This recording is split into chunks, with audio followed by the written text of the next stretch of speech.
मन में है धैर्य और तन में प्रचंड शौर्य, बन चंद्रगुप्त मौर्य प्रलय मचाएंगे और महाराणा और शिवा की संतति कहाते हम शीश कट जाए भले झुकने ना पाएंगे। और बार बार छेड़िए ना भारत स्वाभिमान को, अन्यथा बाद में बहुत पछताएंगे। सौगंध मां भवानी की उठेगी ललकार, जब आपके घरों पे चील कौवे मंडराएंगे। और ये आपने देखा, ये बालाकोट में भी दिखा, ये सर्जिकल स्ट्राइक में भी दिखा। तो तब हमारे विरोधी क्या कहते थे? आदमी मरे थे कि कौवे मरे थे, पेड़ गिरी थी कि बिल्डिंग गिरी थी। इस प्रकार के मजाकिया बात करने वाले लोगों को मैं बताना चाहता हूं कि भारत की व्यवस्था, अभी एक विषय का उल्लेख आया हमारे साथी ने, मैं एक बात पूछना चाहता हूं। वोटर डुप्लीकेशन की बात हमारे विरोधी उठाते हैं। मैं कहना चाहता हूं, अगर वोटर डुप्लीकेशन की बात करना चाहते हो तो पहले सिटीजनशिप डुप्लीकेशन तो क्लियर कर लीजिए।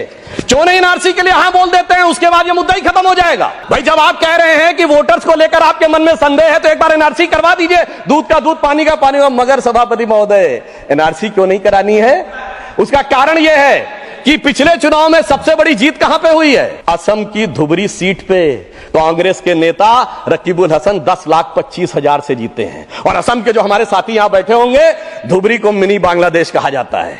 तो इसलिए एनआरसी नहीं करानी है, मगर डुप्लीकेशन का मुद्दा उठाना है। उनकी सरकार और हमारी सरकार में अंतर था जो भारत की परंपरा में है। उन्होंने बहुत दिन नाग पंचमी की, नागों को दूध पिलाया। हमने जन्मेजय का नाग यज्ञ करके दिखाया, जिसमें सारे नाग आकर समाहित हो गए। तो मैं एक पंक्ति में कहना चाहूंगा, कश्मीर घाटी को लहूलुहान करने वालों सुनो, एक भी शहीद हुआ जवान नहीं भूले हैं, और दूध भी पिलाते हैं परंपरा हमारी मित्र, किंतु नाग यज्ञ का विधान नहीं भूले। और मैं ये कहना चाहता हूं, दूसरा उदाहरण, एक सिर्फ दूसरा उदाहरण, हमारे कांग्रेस के युवा नेता जिन्होंने तथाकथित भारत यात्रा निकाली, उसी कश्मीर, कहते हैं कि हालात नहीं बदले। इस पूरे देश ने वो दृश्य देखा जब भैया और बहन दोनों सुरक्षित वातावरण में मधुर मनोभावों के साथ बर्फ के गोले के साथ खेलते नजर आ रहे थे।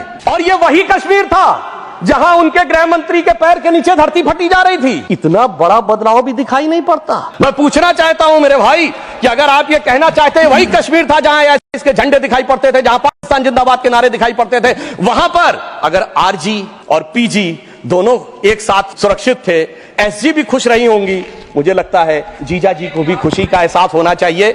मैंने किसी का नाम नहीं लिया है। और इसके लिए गृह मंत्री जी को साधुवाद देना चाहिए कि कश्मीर में इतना बड़ा बदलाव देखने को मिला है। कम से कम इतना तो करना चाहिए। और मैं अपने साथियों से कहना चाहूंगा, जो उनके नेता बोलते हैं डरो मत, हकीकत का सामना करो कि कितना बदलाव आया है, इसको स्वीकार करो, डरो मत। डरने का काम देश के विरोधियों के लिए छोड़ दो हमारी सरकार में।